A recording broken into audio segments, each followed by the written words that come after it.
Mga igsoon diha sa ato ang mapagbasa karon padayon at nadunggan ang pagtawag ni Jesus sa iya mga tinunan since last week no.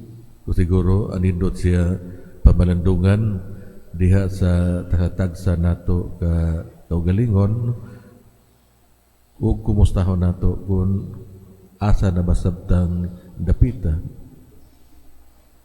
Kung gitawag kita sa Dios sa usa ka bokasyon, kumusta man ang ato ang pagtubag o kumusta man ang ato ang pagpabunga nini.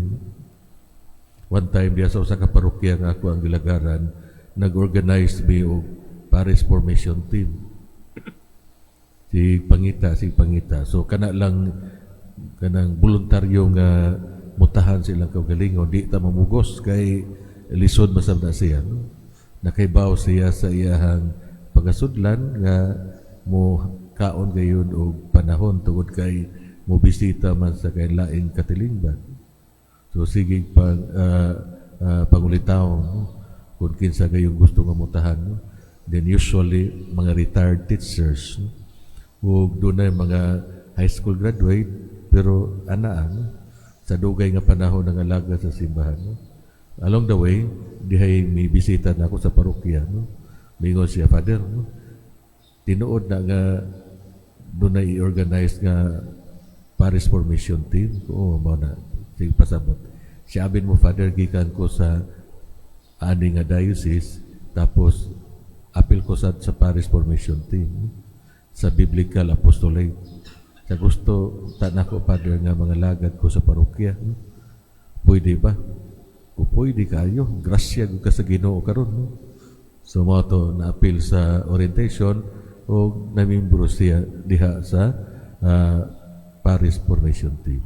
So mo kana siya magkaigsunan. No? Matag-usa ka nato, so kamo mga laiko, ana ang bukasyon sa kaminyoon, pero kumusta man ang iyong pag-amuma sa pamilya? No? Kumusta man ang iyong pagiyan diha sa itong mga kabataan karon? Ilabi na sa itong panahon karon no? Nga lahi gayon. No? So matag inirasyon, lahi, pero mawa ang itong pagirikanan, pero kumusta man. No? O diha sa itong pagalagad sa parokya. No? One time sa Agusan pa ko, no? Pista sa usa ka parokya, no? Na usually imbitahon man ang mga pari. No? Tapos dito na. No?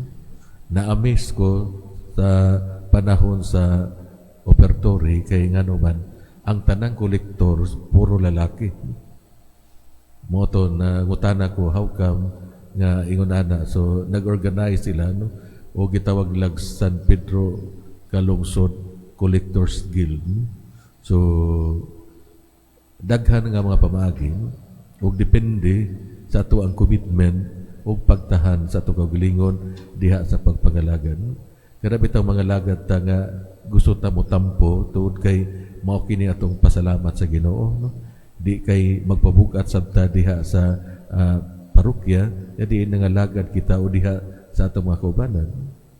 Sa pag-igsoon sa itong ebanghelyo karon atong nadunggan nga human si Jesus sa iyang pag-ampo, gitawag niya ang iyang mga tinunan.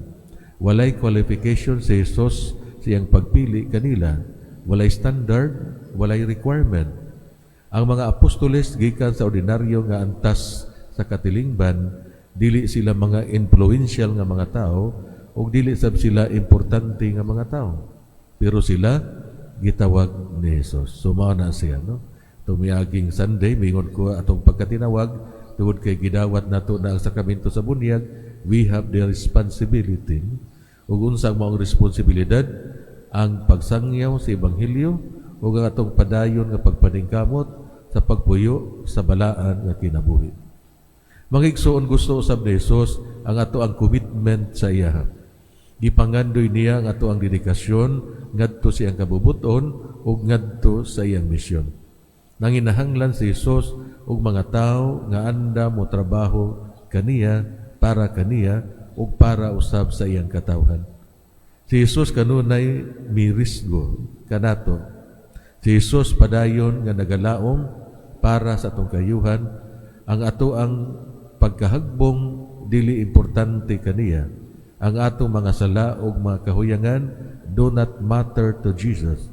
Ang magmatter mao ang ato ang intensyon ug pangandoy nga mobarog para kaniya ug ang kunon ang atong mga kalapasan ug kahuyangan.